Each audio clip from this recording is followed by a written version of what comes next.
Occasion ఏదైనా location ఎక్కడైనా తెలుగువారి వేడుక అంటే ఆలివ్ మిఠాయి ఉండాల్సిందే. బృందా గారు, నాన్న దగ్గర నుంచి మనం చిన్నప్పటి నుంచి చాలా లబ్ధి పొందుంటాం. అన్ని రకాలుగా గిఫ్ట్స్, డబ్బులు, అది ఇది. కానీ నాన్న ఏదైనా అడిగినప్పుడు మనం నో చెప్పి ఇబ్బందిని పెట్టిన సందర్భాలు కూడా ఉంటాయి తెలియకుండా.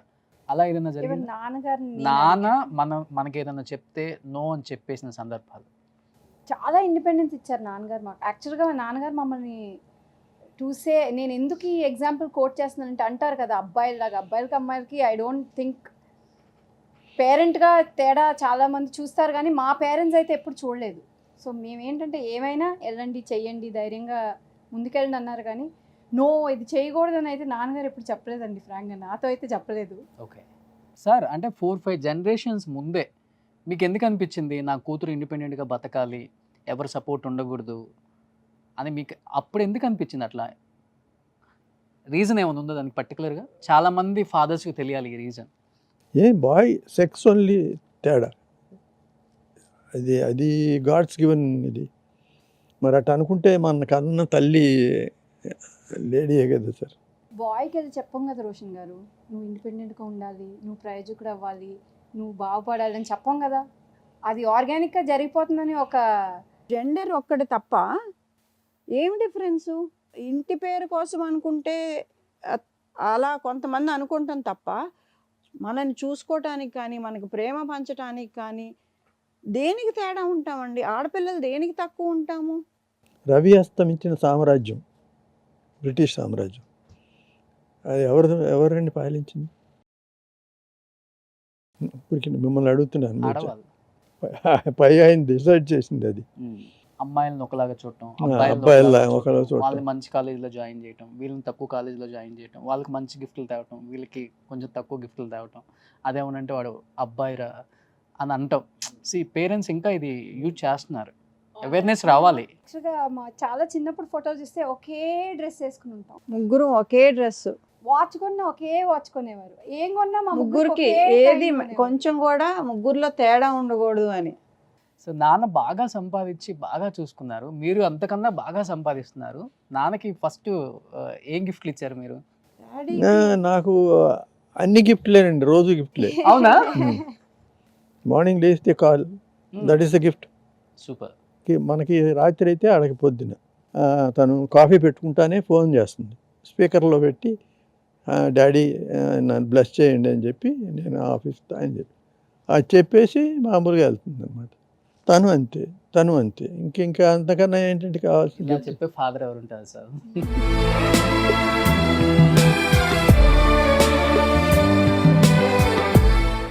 ఏమి ఎక్స్పెక్ట్ చేయరండి. ఏమన్నా తీసుకెళ్ళి కొనియాలన్నా విను దట్ వద్దురాజా, మీరు హ్యాపీగా ఉండండి. మీరు హ్యాపీయా?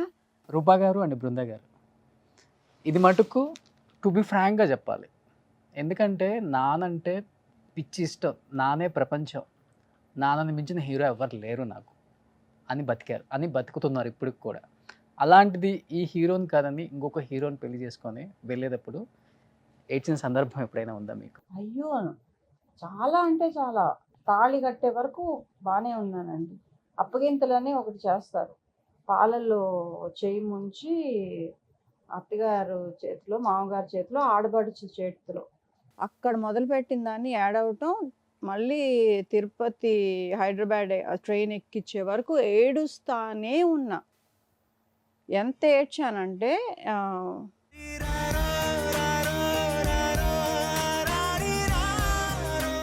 ఎంత గొప్ప ఇంటికి వెళ్ళినా, ఎంత మంచి భర్త దొరికినా, పుట్టింట్లో సాగినట్టు, పుట్టింట్లో ఉన్నట్టు ఏ ఆడపిల్లకి సాగదు. పుట్టినిల్లు ఏ ఆడపిల్లకైనా అది స్వర్గసీమ.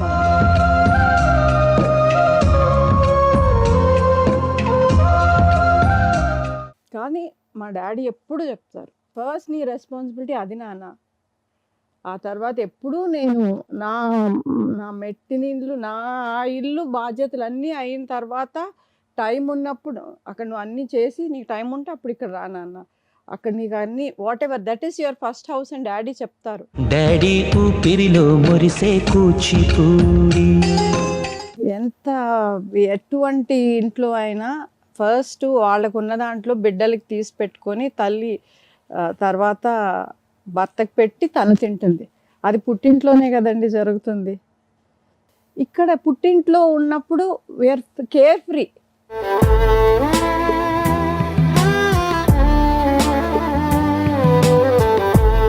బృందా గారు, మీరు ఎలా ఫీల్ అయ్యారు పెళ్ళి అప్పగింతలై? విష్ణు గారు is actually very independent man. ఆయన he's a workaholic. When it comes to domestic, he's very less demanding. He's not very demanding.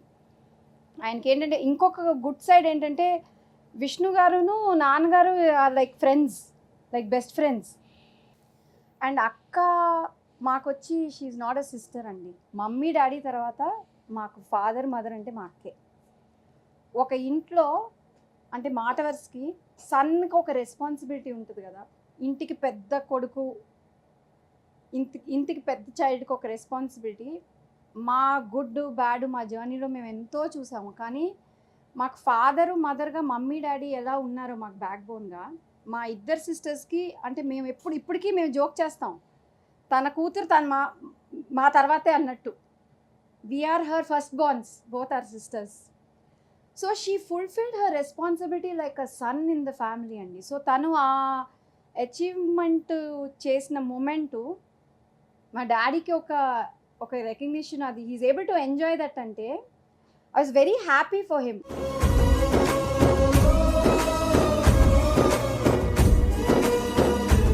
Great father. ఎవరి పిల్లలైనా కానీ ఈ స్థాయికి రావాలని కోరుకుంటాం, కానీ ఫస్ట్ రూట్స్ ఇంపార్టెంట్ కదా. 50% 70% my mother is the reason for all this. మీరు చెప్పినట్టు ఫౌండేషన్ ఇస్ మా నానమ్మ అండి. ఆవిడని పెట్టే మేమందరము. అది నిజం చెప్పుకోవాలి కదండి. అంటే ఇంకొక గొప్పతనం, ఒక రూట్ వేయటమే కాకుండా ఆ రూట్లో ఒక మైల్ స్టోన్ రీచ్ అయిన తర్వాత మనం ఇక్కడి నుంచి వచ్చాం, ఇది మర్చిపోవద్దు, ఇది మన రూట్స్ అని పిల్లలకి ఎప్పటికప్పుడు గుర్తు చేయడం అనేది గ్రేట్. అది ఇప్పుడున్న జనరేషన్ పిల్లలకు కూడా పేరెంట్స్ నేర్పించాలి. అది పేరెంట్స్ పిల్లలకి నేర్పించాల్సింది ఇంకొక ఇంపార్టెంట్ థింగ్ ఏంటంటే రోషన్ గారు, సక్సెస్ అవ్వాలి, కాంపిటేటివ్గా ఉండాలి, చాలా ఎదగాలి. We saw lot of struggles also when things vent haywire. So మాకు చాలా యంగ్ ఏజ్లో అన్ని ఎక్స్పీరియన్సెస్ అయిపోయినాయి. సో ఇవాళ ఏంటంటే సక్సెస్ చూసినా కూడా మాకు ఒక stability, we are able to handle it because మంచి చెడు ఏంటో చూసి పెరిగాం కాబట్టి. బట్ అట్లీస్ట్ ఒక్క వరకు we are able to conduct ourselves well. ఇవాళ జనరేషన్లో ఏమైపోయిందంటే ఎవరికి కష్టాలు రాకూడదు, బట్ సుఖం తెలిసినప్పుడు అందరినీ గౌరవించాలి, ఒక లెవెల్లో ఉండాలి, లెవెల్ హెడెడ్గా ఉండాలనేది ఒకటి మాత్రం నేర్పించాలి డెఫినెట్గా parents.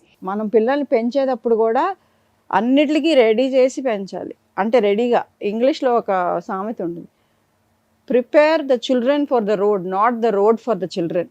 Exactly. You be confident అని నేర్పియాలి, కానీ అవతలాన్ని తొక్కేస్తేనే నీ కాన్ఫిడెంట్ అనేది నేర్పివ్వాలి. సార్, మీ లైఫ్లో మీ బలం అంటే ఏమని చెప్తారు, మీ బలహీనత అంటే ఏమని చెప్తారు లాస్ట్ అండ్ ఫైనల్గా? నాకు బలహీనత అనేది ఎవరైనా నన్ను హర్ట్ చేసినప్పుడు తొందరగా తీసుకోలేరు. కాదు sir, I don't have any vengeance అండి. అంటే ఫర్గివింగ్ ఫాస్ట్.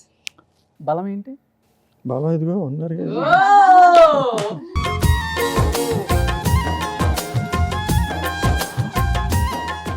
ఈ షోతో మీకు ఇంకో తమ్ముడు కూడా వచ్చేసారు. ఓకే, సో లాస్ట్ అండ్ ఫైనల్గా మీరు మన షోకి మీ ఆటోగ్రాఫ్ ఒకటి.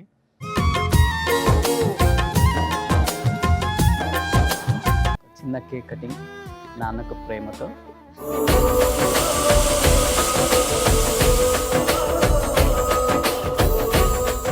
సుమన్ టీవీలో మీ పర్సనల్ అండ్ బిజినెస్ ప్రమోషన్స్ కోసం కింది నెంబర్కి కాంటాక్ట్ చేయండి.